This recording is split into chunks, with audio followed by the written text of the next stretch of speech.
Hola, buenos días y bienvenidos al canal de Historia hace mucho tiempo. Bueno,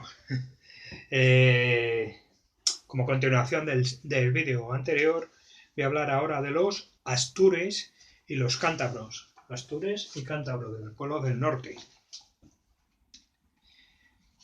Entre los ríos Selva y Ansón, en Cantabria, toda esta zona, más o menos.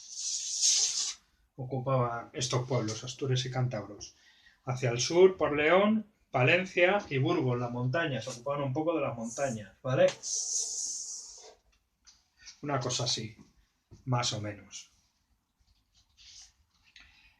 En la costa, entre los ríos Navía y Sella, Asturias, León, norte de Zamora, los astures. Estaban los astures, ¿vale? Se movían por paisajes de costa, de bosque, páramos y llanuras, con distintos desarrollos de las actividades agrícolas. Económicas, perdón. La arqueología ha podido dilucidar escasas diferencias entre astures y cántabros, quizás algún pequeño matiz en el tipo de hábitat. Astures occidentales tienen más que ver con la cultura castreña por influjo de proximidad, y los cántabros centrales y orientales habitaban en unos poblados más diseminados. Una influencia más meseteña de la cultura material de estos cántabros, asentamientos más antiguos posteriores al siglo IV a.C. en el lado norte de la cordillera, y bueno, tienen un fondo común del bronce atlántico, ¿vale? Su etnogénesis parte del bronce atlántico, bronce final, que puede englobarse en su conjunto en la cultura castreña con unos matices propios. La influencia material, como decía, es de la cultura castreña, y más tardío hay un proceso de celtización mesetero y del Valle del Ebro que empuja desde el sur. Bueno, según las fuentes greco-romanas, en cuanto a los rasgos culturales, a finales del siglo I a.C., terminan incluyéndose en el mundo romano tras una serie de cruentas guerras.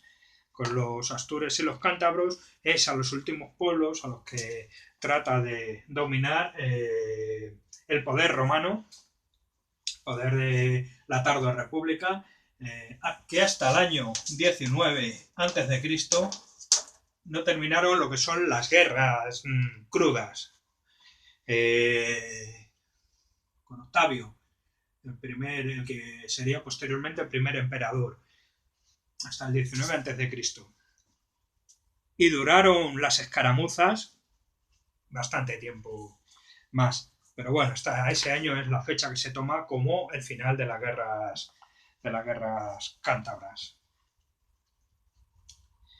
Son los pueblos que Estrabón los estereotipó y que engloban a los pueblos del norte, montañeses, austeros, rudos, feroces, salvajes, bandidos, guerreros. Todos estos adjetivos eran los que le dedicaba Estrabón a estos pueblos cántabros y astures, que tenían una economía, según estas fuentes, también arcaica, insuficiente.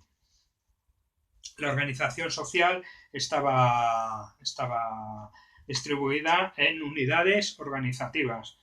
Tenemos pocos datos seguros acerca de ello, diseminadas en unidades autónomas de poca identidad, con predominio de las relaciones gentilicias sobre las que reposan la dirección del grupo. Los astures, en la conquista se conoce la existencia de consilium gentis, asambleas. Se supone a la gens Asturum, a la gente de Astur, como la suma de grupos de población de entidades menores, autónomas, que solo tomaban decisiones en común en casos extremos, como fue la ofensiva romana para la conquista de estos territorios. Mientras no hubiera un caso de extrema necesidad, funcionarían como poblados independientes unos de otros, como pueblos independientes unos de otros, con una serie de características comunes que los definían a todos ellos culturalmente, pero que política y administrativamente tendrían su autonomía. Por las fuentes greco-romanas se deduce también que había que eran sociedades jerarquizadas, guerreras, que otorgaban una especial importancia a la edad y al rango, junto con los méritos guerreros, para otorgar liderazgo a unos personajes u otros. El modelo es distinto del modelo de ciudad-estado, no tiene una construcción política, pero sí que tiene unas normas socio-religiosas para el mantenimiento y el funcionamiento de la comunidad. La epigrafía romana recoge para los astures todas las expresiones indoeuropeas peninsulares para estas relaciones, como gentes, gentilitates, connaciones, castella, con la C invertida, y genitivos, plural, en onomásticas individuales. Aparte de las relaciones de parentesco, para articular la estructura social, hoy se conocen otros elementos articuladores añadidos, como el sexo, la edad, el territorio o la economía. Gente y gentilitate son referencias consanguíneas, pero con un distinto significado prepolítico y político. Gente y gentilitate son usadas por los romanos para montar la estructura administrativa de las civitates. Basaron esta ancestral forma de organización para construir su estructura administrativa, los romanos. Es decir, utilizaron y moldearon las estructuras preexistentes en cuanto a organización social para organizar las civitates según su modelo administrativo. Gentilitates son grupos menores más ambiguos donde el carácter de grupo que refleja una descendencia común incluye referencias a otros elementos como vecindad, que tiene que ver con la mezcla de parentesco y territorialidad, diferente a los castella de los galaicos y C invertida de la epigrafía galaica y astur occidental, con referencias a la comunidad territorial exclusiva, es decir, matices que diferencian a los pueblos astures y cántabros de los galaicos, pero no dejan de ser matices, ¿vale? Tienen mucho que ver. Para ellos son pueblos con un influjo, aunque los cántabros, como hemos visto, tienen más influencia por proximidad, también meseteña, ¿vale? Influencia celtíbera, meseteña, continental, galaica y también algo de atlántica, ¿vale?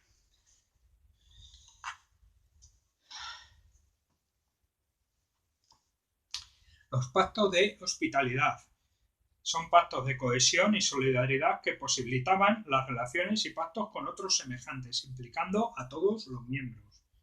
Hospitium, práctica social indoeuropea presente en los astures y reflejados en las téseras de hospitalidad. Se dan entre individuos o entidades indígenas, son fórmulas de relación jurídica, con un otorgamiento voluntario de derechos y deberes mutuos, igualitarios y hereditarios. Tenemos el ejemplo de la Tabula Laugeiorum, el bronce del laurel o el pacto de las Zoelas. Son marcadores arqueológicos que hablan de estos pactos de hospitalidad.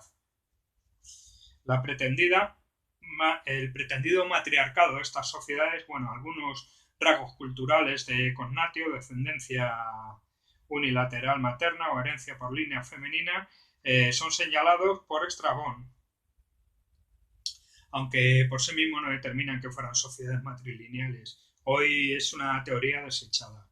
Eran sociedades indoeuropeas, patriarcales, de poder militar y político y económico. Y en cuanto a la religión y los cultos, las fuentes romanas son atemporales, con lo cual no son un indicador claro de qué tipo de religión practicaban. Se supone la presencia de números divinos con elementos de la naturaleza, árboles, agua, montes, etc. Danzas rituales, sacrificios, oráculos, divinidades masculinas y femeninas con nombres difusos por la interpretación romana. Bueno, y una vez que hemos hablado del compendio de pueblos prerromanos, de la meseta, de la Celtiberia y el norte, vamos a pasar a hablar de Cartago. La conquista bárquida de Iberia. La primera guerra púnica. Sus consecuencias y el programa bárquida. Los púnicos, los cartagineses, que desarrollaron su sociedad en el norte de África, la zona del actual Túnez, con influencias fenicias, griegas, etc., llegaron a tener una gran rivalidad con Roma por la hegemonía del Mediterráneo, hasta tal punto que una de las dos potencias había de desaparecer. Y todo esto fue un largo proceso de guerras y enfrentamientos que tuvieron a la península ibérica en una gran parte de la historia de las guerras púnicas como protagonista, por sus riquezas minerales principalmente. En el siglo IV a.C., Roma ya mantenía la hegemonía en lo que es la península itálica, la actual Italia, el centro y sur principalmente, tras vencer a la Liga Latina y a los samnitas, ¿vale? Los griegos del sur de Italia también terminan por sucumbir a Roma. La ciudad de Tarento cae en el año 272 a.C. y Roma se convierte a partir de ese momento en una gran potencia mediterránea. Y es en Sicilia donde tiene lugar el primer enfrentamiento entre Roma y Cartago, la primera guerra púnica, que se desarrolla entre los años 264 y 241 a.C., con la victoria de los romanos. Roma arrebata a los púnicos, a los cartagineses, la isla de Sicilia, la isla de Córcega y la isla de Cerdeña, haciéndose con el control del centro del Mediterráneo, ¿vale? Control comercial, político, haciéndose más fuerte en esa pugna por la hegemonía mediterránea. Cartago, a partir de ese momento, a partir de la primera guerra púnica, decide intentar compensar estas terribles pérdidas para su pueblo, para su sociedad, penetrando en el interior de la península ibérica, a través de la costa mediterránea, con un líder que era Amílcar, de la familia de los Bárquidas, una dinastía de militares púnicos, ¿vale? Y programa una serie de conquistas en la península ibérica para extender el imperio de Cartago a la península ibérica y hacerse con las riquezas. Porque tras la derrota en la primera guerra púnica, Amílcar, Cartago, tuvieron que hacer un reajuste económico en un sistema deteriorado por el bloqueo al que le había sometido Roma en cuanto al comercio con el Mediterráneo y la Galia. Tenían que buscar alternativas económicas porque estaban en un momento crítico. Tras la pérdida de Sicilia, Córcega y Cerdeña, no solo era la pérdida en sí de estas tierras que ofrecían una serie de riquezas materiales, sino también la pérdida del control de esta zona del Mediterráneo occidental. Unas islas grandes, centrales, que quien las dominaba el comercio con la península ibérica y con la Galia. Amílcar, junto a su yerno Asdrúbal,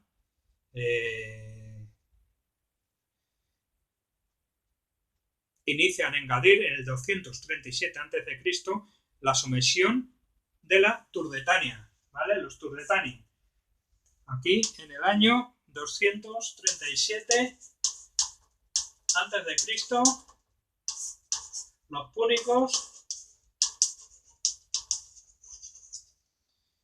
de Amílcar y Asdrúbal, junto con su hijo Aníbal, la dinastía de los Bárquidas, inician lo que iba a ser el dominio de gran parte de la península ibérica, mezclando diplomacia y guerra hacia el este, hasta el Mediterráneo.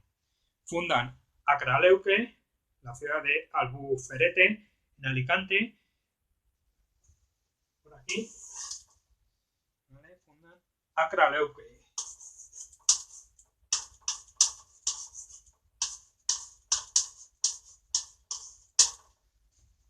Acraleuque, por ahí, en el este peninsular. Y Amílcar muere en el año 229 a.C. Una fecha importante, 237, inicio de la ofensiva contra los pueblos peninsulares, contra los turdetanos, por parte de los púnicos, buscando esa alternativa económica ante el bloqueo al que le había sometido Roma. Vamos a hablar de la figura de Asdrúbal, que fue el protagonista del Tratado del Ebro. El Ebro. ¿Vale? El Tratado del Ebro fue un pacto al que llegaron Roma y Cartago para dividirse el control de la península ibérica. En lugar de guerrear, intentaron hacer diplomacia. Bueno, sabían que iban a llegar a la guerra, antes o después, pero bueno, fue una tregua, un tratado al que llegaron. Los púnicos en este tratado, el tratado básicamente era dividirse a la península ibérica a través del río Ebro, ¿vale? Los púnicos y los romanos, ¿vale? Y esta sería la delimitación. A partir de aquí ni unos podrían subir ni otros podrían bajar del Ebro. Los púnicos deciden fundar Cartago Nova, ¿vale? Como una base central.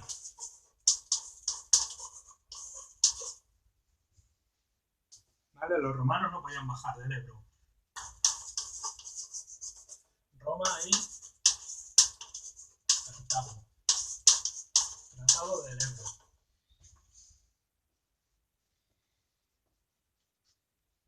En el 226 a.C.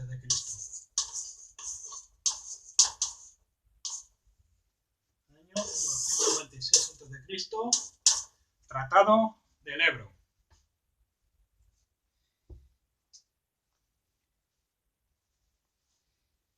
Masalia alerta a Roma del peligro púnico al ver peligrar su capacidad comercial, ¿vale? Ya empezaba a haber alianzas con unos u otros, con lo cual ambas potencias mediterráneas sabían que antes o después se iban a enfrentar a una segunda guerra púnica. Aníbal sucede al fallecido Asdrúbal en el año 221, unos años después del Tratado del Ebro. Aníbal. Y toma un nuevo rumbo. Reinicia la actividad bélica con campañas contra Baqueón en el Valle del Duero, en Toro, el actual Toro, es decir, campañas en el interior. Aníbal.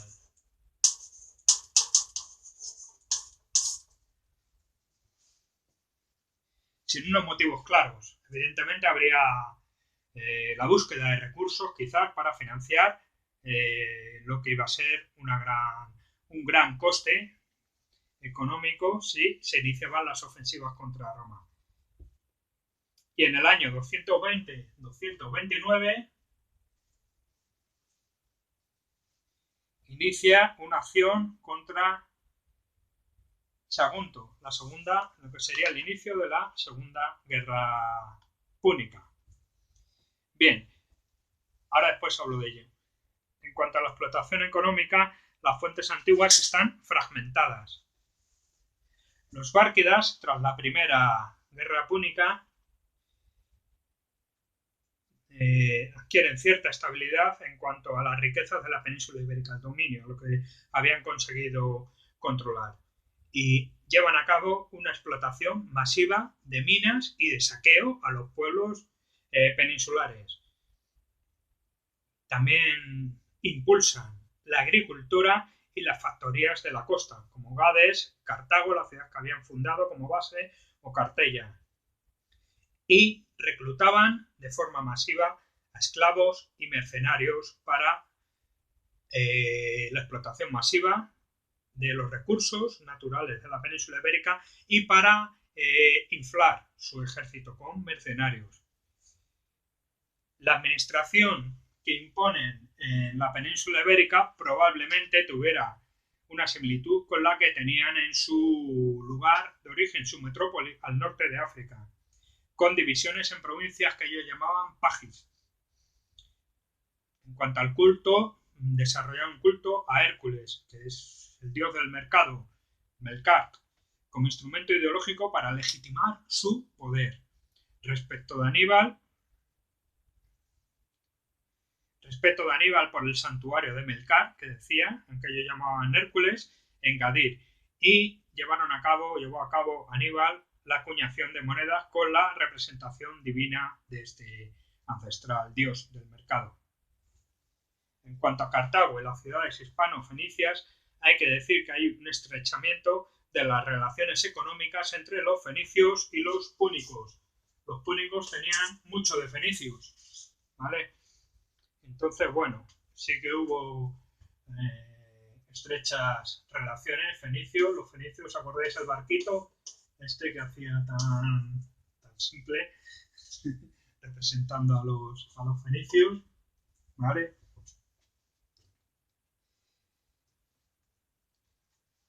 El ejército cartaginés otorga seguridad frente a formaciones políticas indígenas.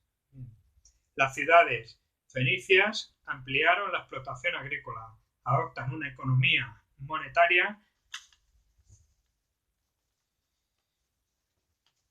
hasta tal punto que Gadir empieza a acuñar moneda propia. Nuevas colonias. Los bárquidas fundan nuevas colonias para consolidar su poder imperial y el dominio de los recursos con veteranos bárquidas y colonos africanos. La política imperialista y colonial en la península ibérica supuso una compensación eficaz ante la pérdida de Sicilia, Córcega y Cerdeña por parte de los romanos para afrontar un nuevo enfrentamiento con Roma y la hegemonía del Mediterráneo. Conseguir doblegar el poder romano y hacerse con la hegemonía. El plan, en principio, estaba siendo bastante eficaz, pero se van a enfrentar con un poder potentísimo, que era ya en aquella época el poder de la República de Roma. Sagunto, los orígenes de la Segunda Guerra Púnica. Sagunto era un pueblo edetano, ¿vale? Pueblo ibérico o ibero-edetano. Tenía un puerto y un hinterland, tierras de alrededor bastante ricas, con un activo comercio con los griegos. Pero tenía tensiones internas. Las relaciones con Roma que mantenían, hacían que Roma fuera el árbitro de este pueblo edetano importante y liquidó elementos pro-cartagineses en el interior de la sociedad edetana, de la sociedad de Sagunto. Vamos a ponerlo por aquí, aprox. Sagunto, edetano. Bien. Sagunto supuso una provocación evidente a Cartago. Sagunto está al sur del Ebro, con lo cual sería territorio cartaginés. Pero la influencia romana en ese pueblo importante de los edetanos, dio lugar a los recelos cartagineses, que se dieron cuenta que los romanos estaban metiendo la cuña en una zona que no le correspondía según el Tratado del Ebro. Aníbal acosa con aliados vecinos para desactivar el afianzamiento de Roma en esta población. Sagunto recurre a Roma, pide ayuda oficialmente a Roma, ¿vale? Y en el 219 es Roma la que exige cumplir el Tratado del Ebro. Curiosamente, esto voy a ver si encuentro algo más de información que me choca un poco. Cartago, por su parte, exige la retirada de Sagunto. Aníbal sitia Sagunto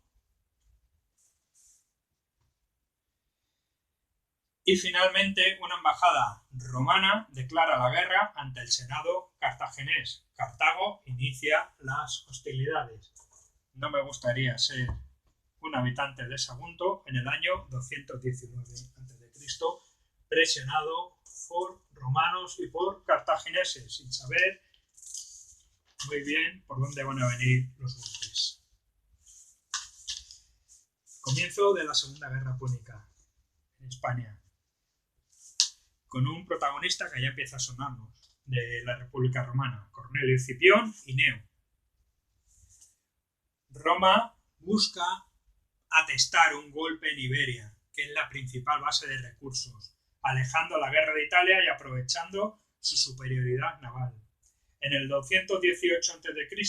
nombra a 2 cónsules para la península ibérica, que son Longo, que se embarca en África, y Escipión, que se embarca hacia Marsella. Aníbal pretendía llegar a Italia a confrontar y abre camino hacia la Galia. Dejó la península ibérica protegida al mando de Annón y Asdrúbal, ¿vale? Escipión ordena a su hermano Neo embarcar hacia la península ibérica con el grueso de las tropas romanas de la República. Neo desembarca en Ampurias, ¿vale?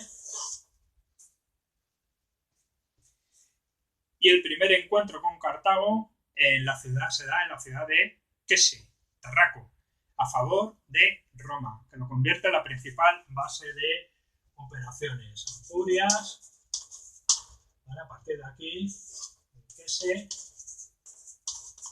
y a partir de aquí ya esta zona la convierte en una base romana de operaciones. Imaginad lo que supondría el desembarco de miles de militares, de legionarios romanos en ciudades como esta.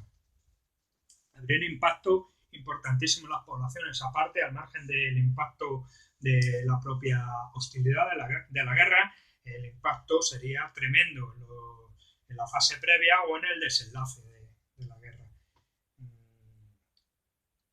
Cartago retrocede a los límites del 226 a.C. del Tratado del Ebro. Cartago retrocede, ¿vale? Y Neo se enfrenta a tribus afines a Cartago, como los ilergetas, ¿vale? Que están por esta zona. Estos eran pro-cartagineses. Todos los pueblos que había aquí tomaban partido por uno u otro. Pues los ilergetas, especialmente, fueron pro-cartagineses y querían darle a Roma. Pero Roma, al mando de las tropas romanas estaba Neo, pues acabó con ellos de una forma bastante dura. Publio, procónsul, y Neo reactivan la lucha en Hispania. Tortosa supone un gran choque entre púnicos y romanos, con una victoria romana que bloquea los refuerzos púnicos en Italia y amplía la influencia en la península ibérica. Poco a poco Roma iba ampliando su influencia. Bueno, esto ya está todo pintado. Pero bueno, poco a poco Roma iba introduciéndose. Iba comiéndole el terreno a los cartagineses e iba introduciéndose. En el 213 y 212 reconquista Sagunto.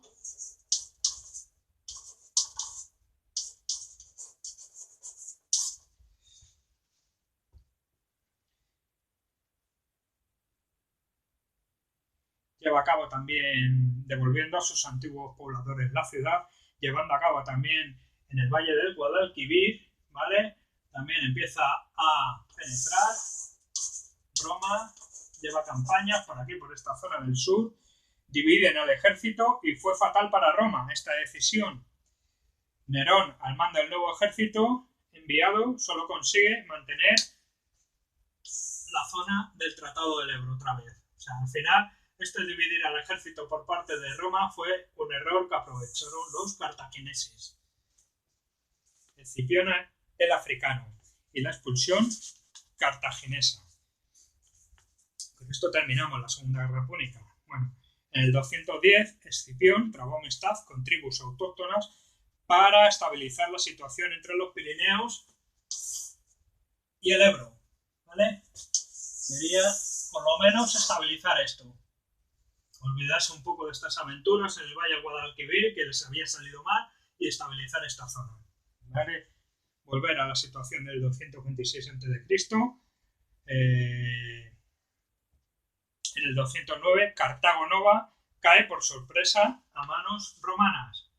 Cartago, en el 209. Roma se hace con ella, ¿vale? Liberó a los rehenes indígenas, asegurando el apoyo a los pueblos autóctonos. Escipión intentaba ganarse la voluntad de los pueblos autóctonos, que iban a ser determinantes y claves para dirimir las hostilidades en la península ibérica. Roma ya cuenta con una magnífica base de operaciones, tanto al norte como al sur, para la conquista de Cartago. El siguiente movimiento fue rumbo a Gadir.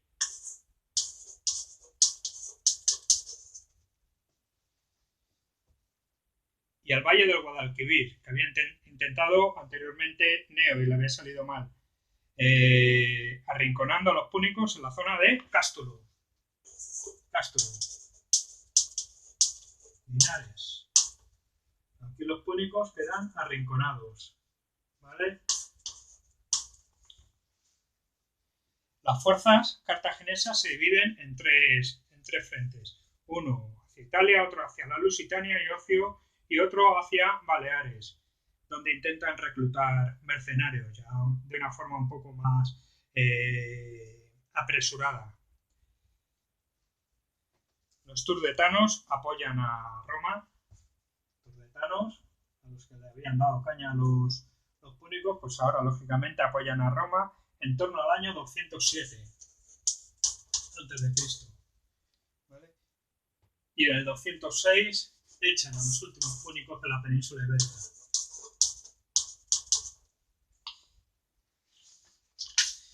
Y con esto terminó la Segunda Guerra